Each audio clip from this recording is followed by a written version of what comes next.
In 1911, Volume 6 of A History of the County of Lancaster described the village of Downham, near Clitheroe, as a township that occupies the northern slope of Pendle Hill. We'd certainly agree with that today. A couple of years ago, I made a video that included a very short piece of footage of the main road through Downham, near the village church, which is dedicated to St Leonard. And in May 2023, I returned there with a slightly different purpose. I filmed a bit of footage, and then I got very, very busy with work, which meant that the footage has been on my laptop ever since, and I haven't had a chance to make it into video until now. So today we are finally going back to Downham for a long overdue visit to meet 3 of the families who are resting there in the churchyard.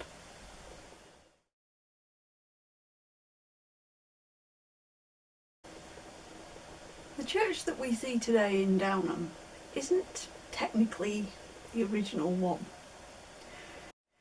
The Victoria County history tells us that a chapel dedicated to St Leonard, just as the church is today, existed as early as 1296. A tower was later added in the late 15th century, so the 1400s. In 1541, not long after the Reformation, Thurstan Duckworth was the vicar at Downham.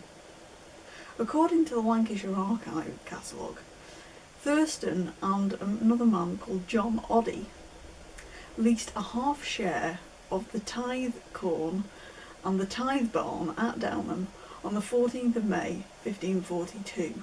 So to put that into context, that's just after Henry VIII had his 5th wife, Catherine Howard, executed.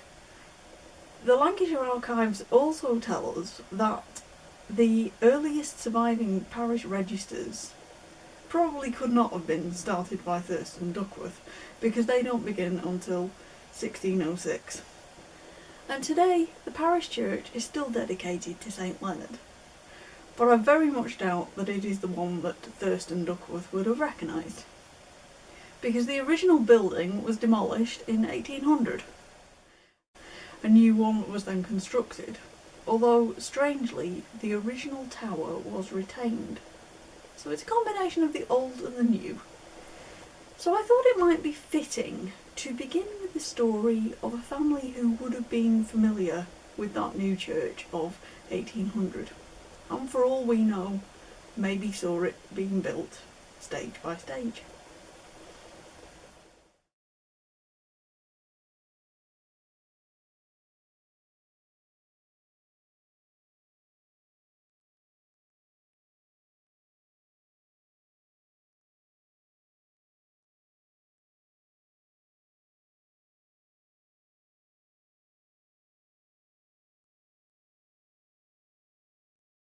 Walking through the churchyard last year, I spotted several members of the Shaw family buried close to each other. The gravestones were the giveaway, which made it incredibly easy to compare the names and the dates and to start to work out how these people were all connected to each other. It turned out that they were. Thomas Shaw of Hookliffe was 69 years old when he died on the 29th of April 1851, so he was on the census that was taken a few weeks earlier. We've got an estimated birth year for him of 1782. His wife Agnes outlives him by more than a decade. She lives until the 23rd of January 1865, by which time she was 82. So she's about the same age. Their story, which you can't even get out from the gravestones, is dramatic and intriguing in equal measure. Thomas Shaw and Agnes Lawson had married at Clitheroe on the 18th of December 1804. He was living locally, and she was said to be of the parish of Giggleswick. The gravestones show that they had at least one daughter, Margaret, born about 1818, who married John Watkinson of Liverpool and who died in 1850 aged 32. It seemed likely that Thomas and Agnes also had another child, a son named John, in about 1807. And thanks to the baptism registers for St Leonard's, we can also identify several other children.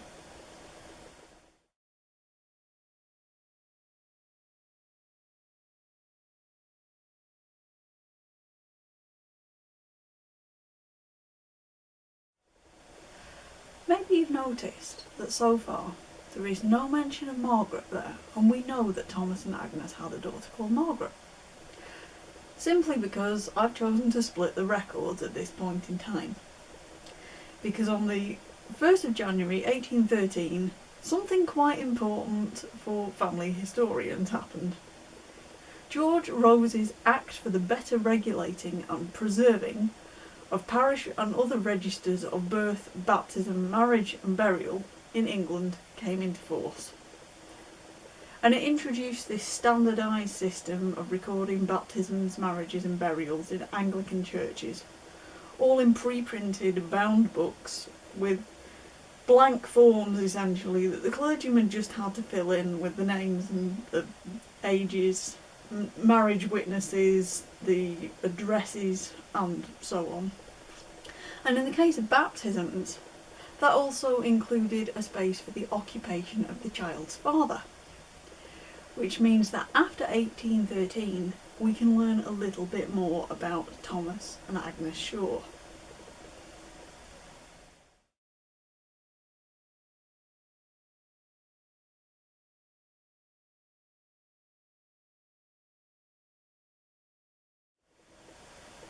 The pieces are beginning to slot into place now. The Shaws apparently moved to Hookliffe from Chatburn between December of 1821 and January of 1824, give or take. It's very strange that there are two baptism records for sons called Thomas, because that sort of suggests that the elder one didn't survive, although I cannot find a burial for him in that 3-year window, which is even more puzzling.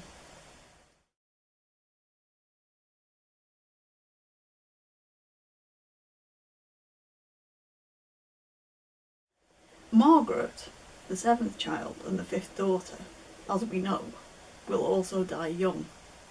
But it was her gravestone that really interested me. It was absolutely clear that she was the daughter of Thomas and Agnes Shaw of Hookliffe, but she was also the wife of John Watkinson of Liverpool.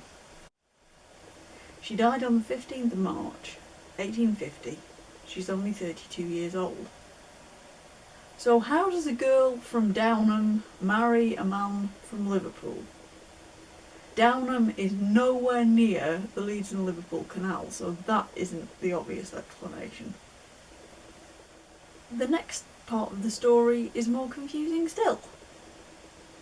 Because they didn't get married in Downham, and nor did they get married in Liverpool. They actually got married on the 10th of June 1845 at St Michael and All Angels in Croston, which is between Preston and Southport, partly because John Watkinson was from Croston, so that makes a bit of sense.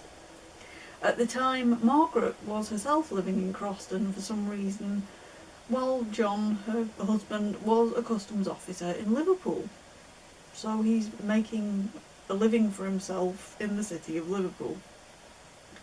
And according to baptism records for St Peter's Church in Liverpool and St Mary at Edge Hill, also in Liverpool, John and Margaret Watkinson moved to Speakfield Cottages.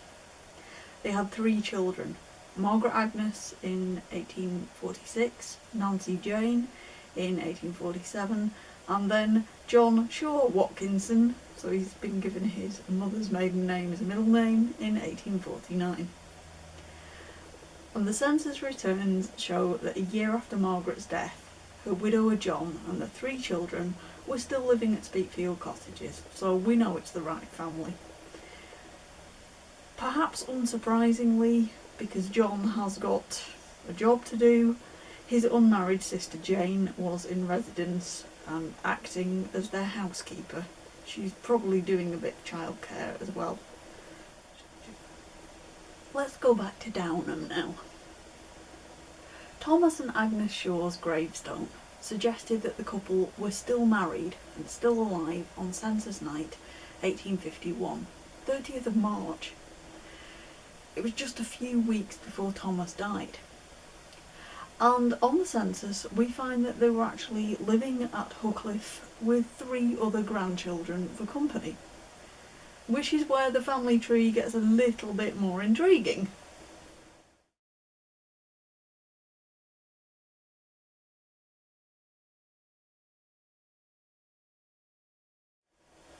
Now we've got 2 new surnames to play with, Edelston and Robinson. It turns out that Thomas and Margaret Robinson were the children of Agnes Shaw Jr., named after her mother, with her husband John. He was a stonemason, and Agnes herself had died in 1849, which is probably why her children are being cared for by their grandparents. Meanwhile, Agnes Edelston was Rachel Shaw's daughter with her first husband Joseph. The 1841 census suggests that it's very possible that they met when they were working in service at Church Bank in Church, which is near Accrington. They're not exactly near Downham, but we're getting a bit of a sense now about the wider world that this family knew. So we've got a clue about what happens to Rachel. Rachel worked in service. And in 1859, the widowed Rachel is a house servant in Chatburn when she gets married again to Henry Clark, a coachman from Clitheroe. Now, if he was a domestic coachman, he would have been a domestic servant too, presumably.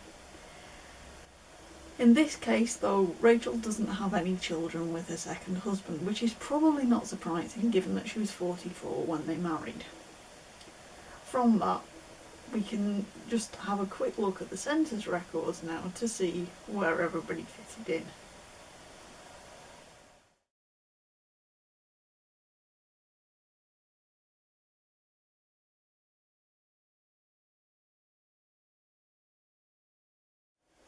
And as for the elder Agnes Shaw, the mother of Rachel and all her siblings, well, we know that she survived until 1865 because the gravestone tells us that. And we know that she was definitely living at Huckliffe in 1861, so that's only 4 years before she died. So I wonder whether perhaps she was still there on the night of a terrible disaster in spring 1863. At 2:10 in the morning, on the 27th of March 1863, Police Constable Clitheroe was on duty in the Littlemore area of Clitheroe when he saw a glimmering light in the direction of the big end of Pendle Hill. Returning to the police station, as you would, he alerted Inspector Holden, and with a third officer, known only as PC Taylor, they, in all haste, headed towards the direction of the light. That's quite a challenge, surely, when you don't know exactly where this light is coming from. They find a barn and a shippen on fire in the occupation of Mr. Robert Shaw at a place called Huckliffe, 3 miles from Clitheroe. Shaw, Huckliffe, I think we've got the right family here. Although all of the inmates, I love it when they call them inmates, we would call them residents. Inmates sounds like prison. All the inmates of the farmhouse were asleep in bed, but they were quickly woken. The roof of the burning buildings had fallen in, the doors were destroyed, and all was one mass of flame. There was a granary between the barn and the house, which was also on fire. So we're getting quite a good description here of how Huckliffe was laid out as a farm and the kind of storage facilities they had. Inside the barn was something rather valuable.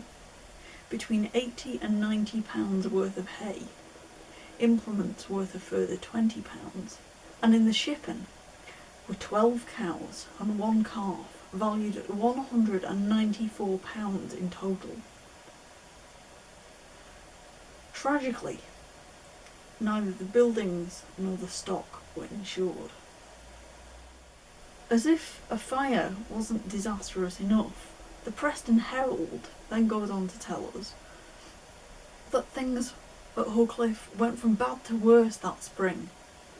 During the thunderstorm of Wednesday, the electric fluid struck a large tree in the farmyard at Hucliffe, stripping all the leaves off and breaking some of the branches.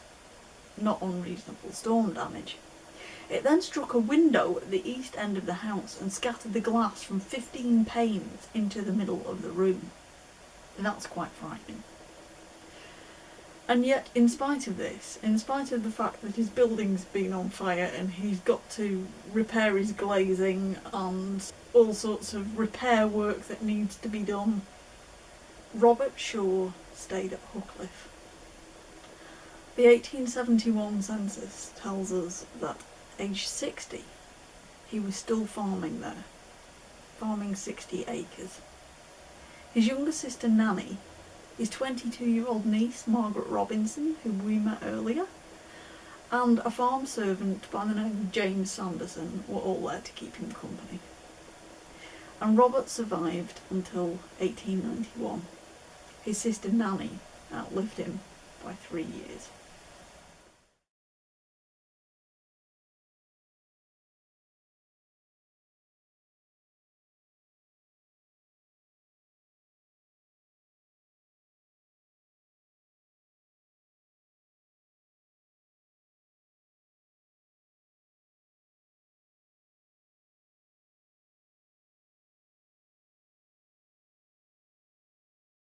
There is nothing better than an extra note on a gravestone, something that tells you a bit more than the date that somebody died and how old they were. As in the case of Thomas Higson, we know from his gravestone that he was in the church choir for 55 years. He was also the clerk and the sexton for 28 years, so he's very, very connected to the church, filling those offices with diligence and punctuality. So there is a man who knew how to keep time. But something I've learnt as a researcher is that that can be a whole part of somebody's life that isn't even hinted at on census records. So what does the census actually tell us about this same Thomas Higson? It seems that, in fact, he earned his living as a clogger. He made clogs. And he may have actually been a year older than his gravestone suggests, but guessing the age of somebody when they have died, especially given that he was somebody who was born before birth certificates had been introduced, can be a bit of a lottery. People didn't always know how old they were, so it's no major problem really. We do know that Thomas, the son of John and Susan Higson, was baptised at St Ambrose's Church in Griggleton on New Year's Eve 1815, so he's a good match. And he was living in Downham on the 29th of January 1848, and he's now 32 years old, when he married Sarah Hargreaves. They got married at St Leonard's too.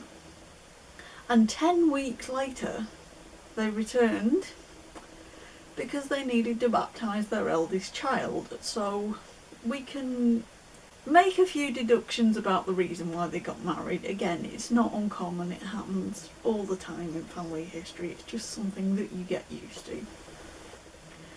And the 1861 census then shows us, as we move forward in time, that James was not their only child.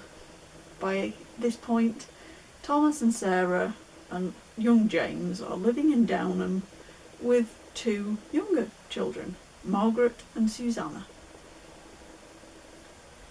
They continue to live together for another 20 years, and soon after Sarah's death in 1881, we find Thomas living at an unspecified address that seems to be next door to Chestnut Cottage, which is apparently just off West Lane if you explore around on the maps. He's still making clogs, so he's now 65, 66 years old, and he's also farming 1 acre of land, so he's a bit of a multitasker. But as I said before, the interesting thing is that on none of these census records between 1851 and 1881 do we get any hint of Thomas's parish duties or of his loyalty and apparent devotion to the church choir. We don't get any hint of that side of his life. He's just a clogger and a farmer. So it really does pay to look at multiple records relating to the same person. It gives you a much more rounded view of the life that they had.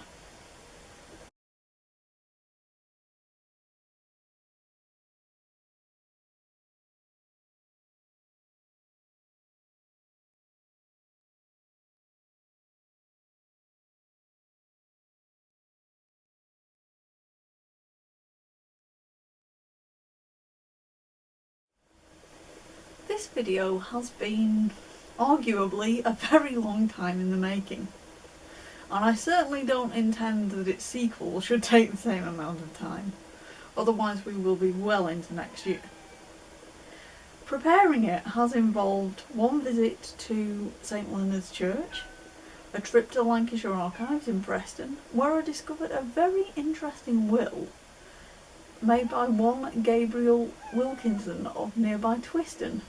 Now, this intrigued me because a very, very early scouting mission to St Leonard's Church revealed that Gabriel Wilkinson was indeed buried at Downham. I made this return journey to St Leonard's with the purpose of gathering the photos for this video, and what I didn't gather was a photo of Gabriel Wilkinson's grave. So as you can see, we have got some potential to make another video in Downham before too long. The only thing I need in order to make that video is a little bit of time and some much better weather. It isn't just goodbye from me for this video, it's goodbye from both of us. Thank you for listening, and hopefully we will be back again in the not too distant future.